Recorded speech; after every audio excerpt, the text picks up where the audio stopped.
EPS will continue to be the CM face for AIADMK. There is finally truce within the party, and the steering committee is going to placate OPS. You see those two gentlemen very happy on your screen right now, but it has not been an easy decision. It has come after hours of deliberation. Reports suggesting that there were communication and talks going on at the CM's residence until 3 a.m. this morning to be making that decision. Sam Daniel with us, bringing you the latest. Sam. Thank you, Sonal. Just a few minutes ago, it was made official. The party has chosen Chief Minister EPS to be the Chief Ministerial candidate for the 2021 Assembly elections. And he has his way in that sense. And the other leader, OPS, who was also staking claim to be the Chief Minister, his wish has also been fulfilled for the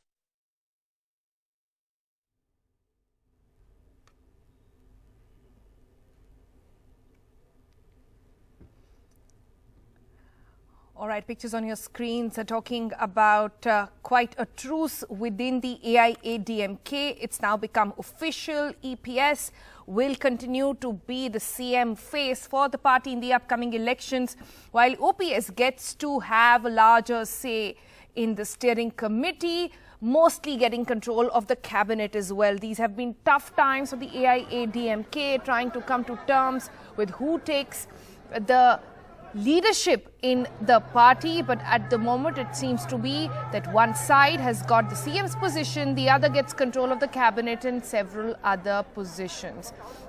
At the moment, what you see are pictures coming to you from the AIADMK headquarters, where both the factions have put out a united front. Sam, what exactly does this mean for the party going forward? Sonal, what this would mean is that there would be no fragmentation of the party ahead of the 2021 Assembly election. In fact, after Jayalalitha died, there was rebellion in the party. Sasikala took over the party. She attempted to become the Chief Minister. Ultimately, she had to go to jail. And she unseated O. Pannirselvam, who was the choice of Jayalalitha earlier, 2 times when she had to step down.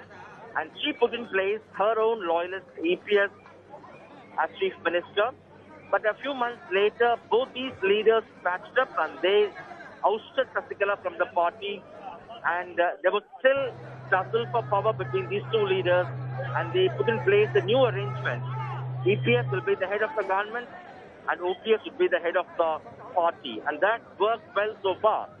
But still, OPS nurtured ambitions to become the CM, Chief Minister.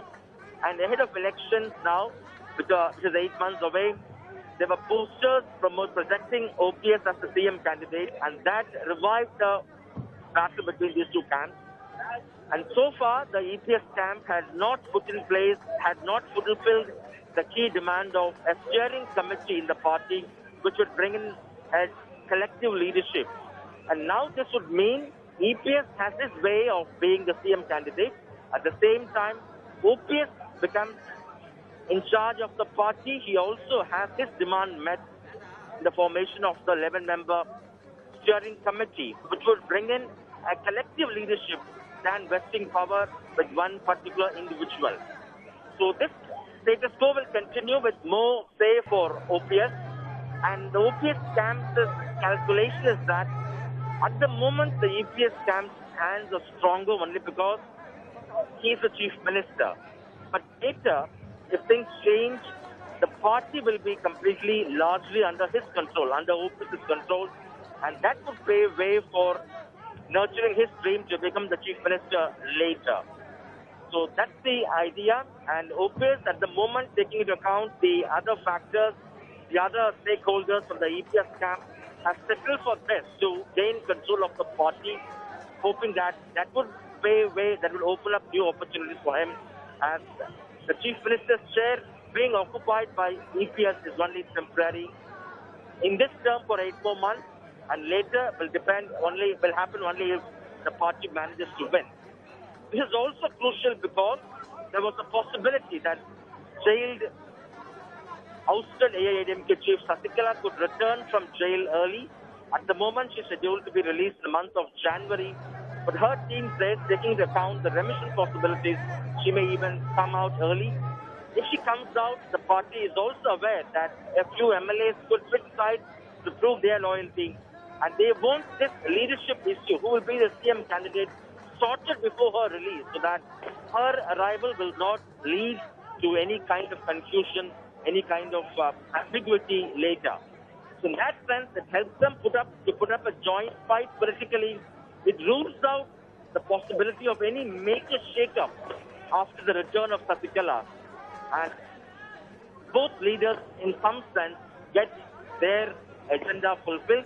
EPS continues to be the CM candidate, and OPS continues to be the party chief with more power, with more say, with a mechanism that does not vest power with any one particular individual. Right. So,